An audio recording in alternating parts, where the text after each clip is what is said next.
Assalamualaikum warahmatullahi wabarakatuh.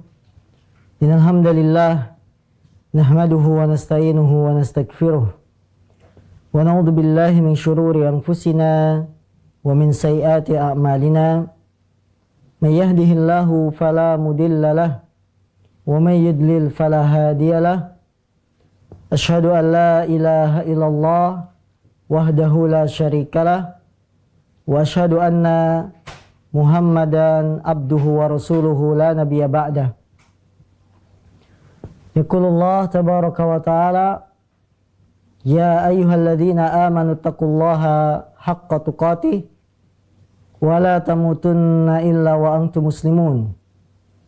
Wa qala sallallahu alaihi wasallam, fa inna asdaqal hadis kitabullah wa khairal hadi hadi Muhammadin sallallahu alaihi wasallam. Wa syarrul umuri muhdatsatuha fa inna kulla muhdatsatin bid'ah wa kulla bid'atin dolalah wa kulla dolalatin finnar. Para pemirsa yang dimuliakan Allah Subhanahu wa taala, pertama-tama mari kita bersyukur kepada Allah di kesempatan siang hari ini. Allah memberikan nikmat kepada kita untuk bisa bermajlis ilmu kembali dalam mengkaji hadis-hadis Rasulullah sallallahu alaihi wasallam yang telah dikumpulkan oleh Imam Al-Bukhari dalam kitabnya Al-Adabul Mufrad. Pembahasan seputar adab dan akhlak seorang muslim. Adab dan akhlak merupakan bagian dari agama yang terpenting. Bahkan tujuan terbesar Rasulullah SAW mengutus Nabi kita adalah untuk menyempurnakan akhlak. Maka dari itulah kita harus selalu semangat dalam mengkaji adab dan akhlak seorang muslim yang diajarkan oleh Rasulullah, agar kita benar-benar menjadi pengikut setia Rasul Sallallahu Alaihi Wasallam yang sebenarnya, dengan berakhlak dan meniru apa yang sudah diajarkan oleh Rasulullah kepada kita tentang adab dan akhlak. Para pemirsa yang dimuliakan Allah, kita masih dalam pembahasan berbakti kepada orang tua, yang hal ini menunjukkan pada kita bahwa Imam Al-Bukhari dengan memberikan hadis-hadis yang cukup banyak tentang seputar orang tua, menunjukkan betapa agungnya hak orang tua, menunjukkan betapa besarnya hak bapak dan ibu kita. Maka anak yang soleh adalah yang selalu berbakti kepada kedua orang tuanya, yang selalu mencari ridha dan sesuatu yang disenangi oleh orang tua. Maka dari itulah, dengan mengkaji hadis-hadis seputar adab dan akhlak kepada orang tua, ini bisa memberikan motivasi bagi kita, bisa menambah semangat kita untuk berbuat baik kepada orang tua, apalagi mereka masih ada dan masih hidup. Baik para pemirsa, tidak berlama-lama dalam pembukaan ini, mari kita lanjutkan apa yang dikatakan oleh Imam Al-Bukhari. Qala al-Imam Al-Bukhari rahimahullah, haddatsana Abu Nuaim qala haddatsana Sufyan an Hisham ibn Urwah an abihi qala wahfid lahuma janaha dhul minar rahmah qala la tamtani' min syai'in ahabbah. Dari Imam Bukhari mengatakan, dari Abu Nuaim, dia berkata, telah menceritakan kepada kami Sufyan dari Hisham bin Urwah, dari bapaknya, dia berkata, menukil firman Allah Subhanahu wa taala, dan rendahkanlah, tawaduklah terhadap keduanya, terhadap kedua orang tua, minar rahmah, dengan berbuat kasih sayang kepadanya. Kemudian dia berkata, janganlah engkau mencegah dari satu perkara yang kedua orang tua menginginkannya, mencintainya. Hadis ini memberikan pada kita untuk tawadu, merendahkan diri di depan orang tua. Karena sifat tawadu kepada orang tua akan membawa kecintaan mereka kepada kita. Allah memerintahkan dalam Al-Quran, wahfid lahuma janaha dhul, dan rendahkanlah kepada kedua orang tua. Janah secara bahasa artinya sayap. Artinya apa? Rendahkanlah kepada kedua orang tua sikap diri kita dengan menyayanginya.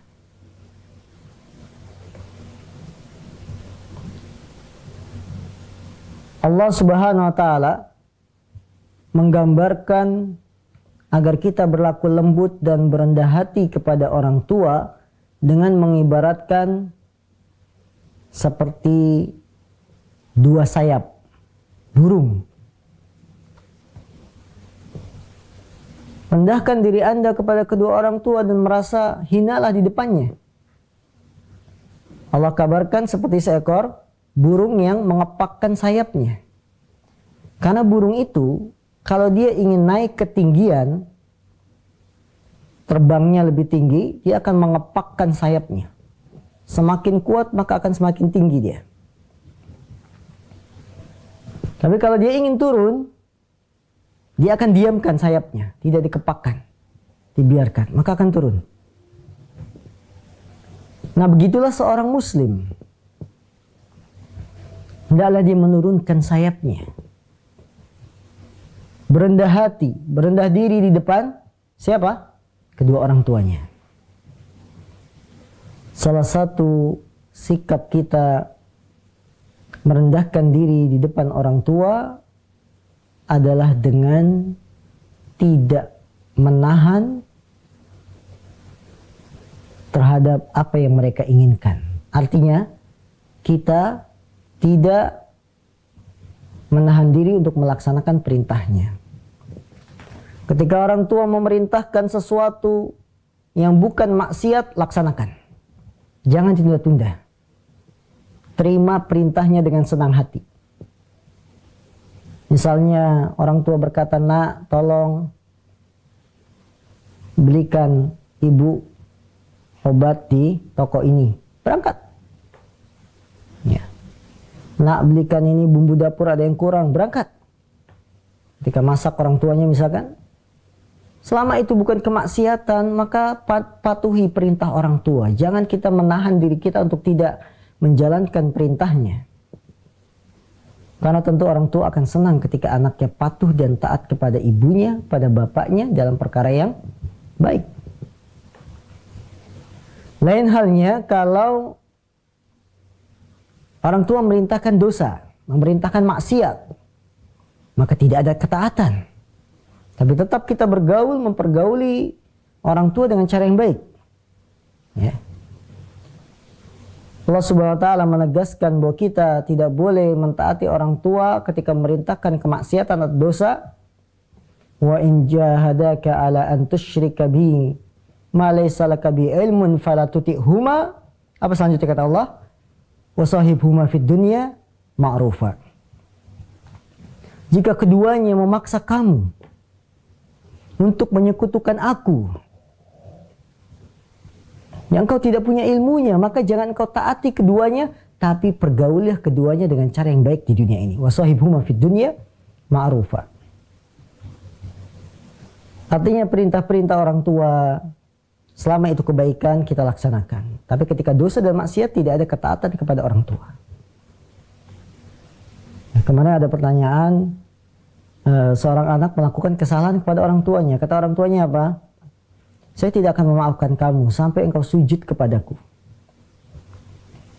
Orang tua menginginkan dari anaknya apa? Sujud kepada dirinya sebagai penebus dosa dan kesalahan si anak. Maka kita katakan, nasihati orang tua.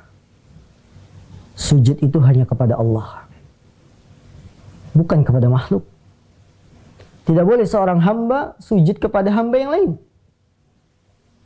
Yang Rasulullah SAW mengatakan, "Lau kuntu amiran ahadan li ahadin an yasjuda li ahad, la amartu zawja an tasjuda li zawjiha." Andaikan aku bisa memerintahkan seorang untuk sujud kepada orang lain, niscaya yang paling utama aku akan perintahkan seorang istri sujud kepada suaminya. Tapi ini tidak boleh. Nah, ketika seorang sahabat Salman Al-Farisi ingin mencium kaki Rasulullah sujud sebagai bentuk pengagungan kepada Nabi, maka Nabi marah, tidak menerima. Maka perintah dosa dari orang tua tidak boleh kita taati. Rasulullah mengatakan, la ta'ata li makhlukin fi maksiatil khaliq. Tidak ada ketaatan kepada manusia, pada makhluk, dalam hal memaksiati Allah. Pelajaran yang bisa kita petik dari hadis ini, yang pertama, anjuran agar kita berkata-kata baik dan bersikap baik kepada kedua orang tua. Merendahkan suara, tidak meninggikan suara, tidak emosi, tidak marah ketika di depan orang tua. Apalagi ketika orang tua sudah sepuh, yang mungkin pendengarannya sudah mulai berkurang, yang Anda harus mengulang-ulang ucapan di depannya, bahkan di dekat telinganya, sabar. Jangan membentak orang tua. Wala tanharhuma. Jangan kamu bentak keduanya. Walaupun mungkin kita kadang terbawa perasaan emosi kita sehingga menaik suara kita di depan ibu atau di depan bapak. Tidak boleh. Wahfid lahuma janahadzul. Dan bersikaplah rendah diri di depan keduanya. Ya. Dan jangan kita sombong. Walaupun kita sesukses apapun, anak ya tetap anak di depan orang tuanya. Walaupun kita lebih baik tingkat ekonominya, tingkat kehidupannya, tapi dia tetap orang tua kita, tidak boleh kita bentak. Mentang-mentang kita yang biayai, mentang-mentang kita yang memberikan bantuan tiap bulan, kemudian kita boleh mengangkat suara di depan orang tua? Tidak boleh. Kemudian juga termasuk memperbagusi tadi ucapan, memperbagusi perbuatan di depan orang tua. Orang tua butuh bantuan, ambilkan kayu, belikan ini itu, ya belikan, ambilkan kayu untuknya. Perbuatan yang baik. Orang tua minta antar ke pasar untuk belanja, antarkan. Orang tua minta ditemani berangkat umroh, temani. Orang tua meminta anaknya untuk apa? Mengantarkan berobat misalkan, temani. Ini termasuk perbuatan baik yang dianjurkan dalam Islam dalam rangka berbakti kepada kedua orang tua. Kemudian pelajaran juga yang bisa kita petik dari hadis ini, wajibnya memenuhi keinginan kedua orang tua. Bila orang tua menginginkan sesuatu dari anaknya. Misalkan orang tua ingin makanan ini karena sudah lama tidak makan, carikan. Ingin makan apa misalnya? Nah, ibu kok sudah lama tidak makan sop iga, ya carikan sop iga, berikan. Menjadi kesenangan orang tua, kita jamu. Orang tua ingin jalan-jalan, temani, ajak. Kemana? Keliling Jakarta, silakan. Tentunya ini keinginan-keinginan yang tidak mengandung dosa. Keinginan-keinginan yang tidak ada kemaksiatannya. Boleh kita laksanakan, sekedar jalan-jalan. Tapi ketika orang tua menginginkan sesuatu yang dosa, jangan dipatuhi. Orang tua ingin pinjam uang di bank, temani nak ke bank. Ya kamu yang ngomong nanti butuh ini, butuh itu sehingga dapat pinjamannya cair dari bank. Jangan diikuti. Nah kalau kita mengikuti termasuk bentuk apa? Tolong menolong dalam dosa. Sementara Allah berfirman, wa ta'awanu 'alal birri wat taqwa wa la ta'awanu 'alal itsmi wal udwan. Tolong menolonglah kamu dalam ketakwaan dan jangan tolong menolong dalam permusuhan dan dosa. Maka selama keinginan orang tua sesuatu yang wajar, yang mampu kita penuhi, penuhi. Ini wajib bagi anak-anak. Boleh bergantian, bulan ini orang tua kami yang menjamunya, kami akan memenuhi kebutuhannya, bulan depan kakak, bulan depan lagi adik, terserah. Setelah Imam Bukhari menjelaskan tentang hadis-hadis yang menjelaskan keutamaan berbakti pada orang tua, berikutnya adalah bagaimana balasan terhadap orang tua ketika kita berbuat baik kepadanya. Bagaimana balasan orang tua yang berhak diterima dari anaknya? Karena orang tua telah mendidik, membesarkan anaknya, sekarang anaknya dalam keadaan sukses. Bagaimana balasan yang bisa kita terima?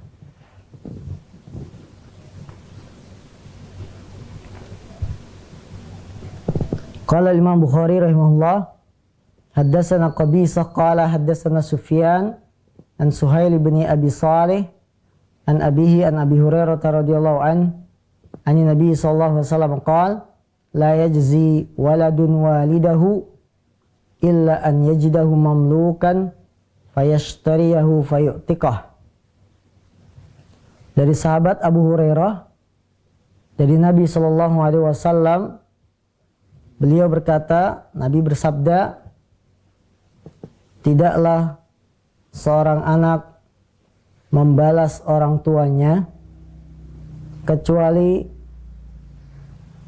ketika dia mendapati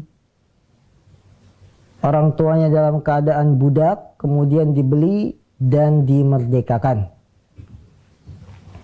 Hadis ini sanadnya sahih, tidak mengapa, sebagaimana disahihkan oleh para ulama.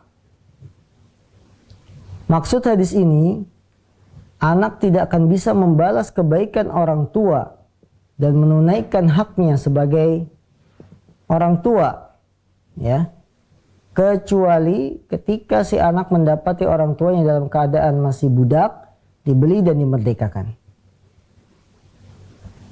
Ketika seorang anak memerdekakan orang tuanya dari jerat perbudakan, maka ini adalah sesuatu yang bisa mencukupi untuk membalas budi kebaikan orang tua. Jika demikian, maka hadis ini mendapatkan anjuran bagi kita agar kita memuliakan orang tua, agar kita dapat menyenangkan hati orang tua. Yang pada zaman ini mungkin sedikit sekali anak-anak yang bisa mempunyai perasaan peka terhadap keinginan orang tua. Balas kebaikan orang tua yang telah membesarkan kita. Di waktu kecil orang tua menyeboki anaknya, ya, mengurus anaknya tanpa pamrih, maka ketika besar pun balaslah kebaikan orang tua. Semampu kita. Apa yang bisa kita berikan untuk membalas jasa orang tua kita? Orang tua senang kalau diajak makan di luar, jalan-jalan, penuhi. Selama tidak meninggalkan kewajiban sholat dan lain-lain. Pelajaran yang bisa kita petik dari hadis ini, seorang dianjurkan untuk memuliakan orang tuanya. Karena orang tua suatu yang harus dihormati. Orang yang harus kita cintai dan kita hormati. Bagaimana tidak? Surga neraka di bawah kaki orang tua. Rasulullah mengatakan al-jannatu tahta aqdamil ummahat. Surga di bawah telapak kaki orang tua. Maka senangkan orang tua kita dengan sesuatu yang halal. Tanda baktinya seseorang pada orang tua membalas jasa-jasa orang tua waktu dulu mengurus kita. Kemudian pelajaran juga bisa kita petik dari hadis ini, agungnya hak kedua orang tua dalam Islam. Bahkan ini menjadi syariat yang besar dalam agama Islam. Kita diperintahkan untuk tunduk, patuh, taat kepada orang tua selama bukan dalam kemaksiatan. orang tua yang telah melahirkan, orang tua yang telah merawat anak dari bayi sampai besar. Namun ketika anaknya besar, tidak sayang sama orang tua, tidak mengetahui agungnya hak orang tua, terjadilah keributan. Anak-anak yang durhaka, yang tidak mendalami agama, sehingga bisa berbuat durhaka kepada orang tuanya. Ini suatu yang sangat berbahaya. Maka jamaah yang dimuliakan Allah SWT, selama hayat masih dikandung badan, selama orang tua masih hidup, berbuat baiklah kepadanya. Jangan menjadi orang yang menyesal di kemudian hari. Ketika orang tua sudah tidak ada, baru nyesal. Oh iya, kenapa saya berbuat demikian? Kenapa saya marah? Membuat hati orang tua menangis. Ya. Ketika dia sudah tidak ada, baru kita menyesal. Rasulullah memberikan isyarat rogima anfu, rogima anfu, rogima anfu. Merugilah seorang itu, merugilah seseorang. Ya, apa kata Rasulullah yang merugi? Man adraka walidayhi hayyan wa lam yudkhilhul jannah. Orang yang merugi itu, ya, adalah yang dia mendapati kedua orang tuanya masih hidup, tapi tidak bisa membuat dia masuk surga. A'udzubillahi min dzalik. Maka para pemirsa dimanapun Anda berada, berbaktilah kepada kedua orang tua. Pahala besar telah menanti. Pahala besar telah menunggu dengan berbakti kepada orang tua. Baik kaum muslimin yang dimuliakan Allah Subhanahu wa taala. Sampai di sini, insyaallah kita sambung hadis berikutnya di pekan yang akan datang. Bagi yang ingin berinteraktif melalui telepon atau SMS, silakan menghubungi nomor yang sudah ada di layar TV Anda. Wallahu a'lam.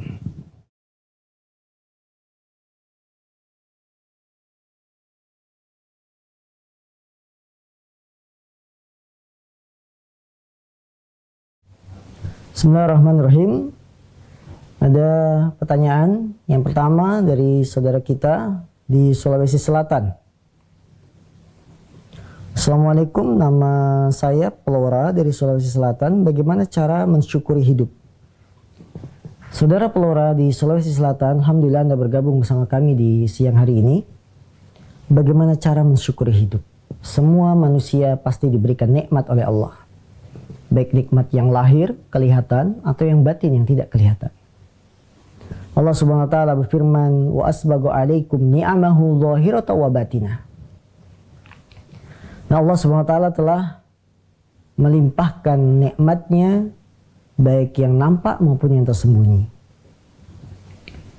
Cara mensyukuri hidup kita yang telah diberikan berbagai nikmat, nikmat hidup, ya, nikmat kelapangan, kecukupan. Cara yang pertama, ucapkanlah alhamdulillah. Ya, pengakuan bahwa nikmat itu datangnya dari Allah. Hati mengakui, lisan membuktikan dengan ucapan alhamdulillah. Bahwa segala puji itu hanya milik Allah. Tidak ada satupun nikmat hidup yang kita terima kecuali dari Allah.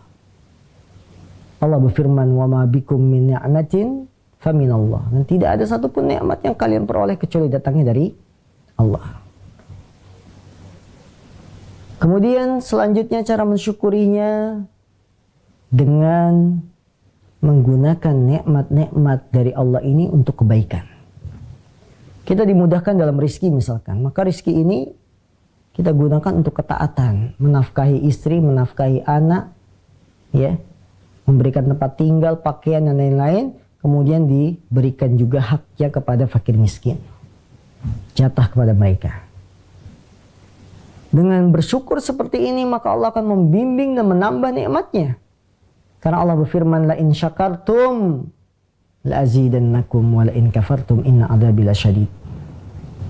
Jika kalian bersyukur, maka aku akan tambah nikmatku atas kalian. Tapi bila kalian kufur, ingkar, maka ketahuilah nih, azabku sangat pedih. Ini cara bersyukur dalam menjalani kehidupan. Pertanyaan berikutnya, apakah orang tua Rasulullah SAW masuk surga? Apakah orang tua Rasulullah masuk surga atau ke neraka?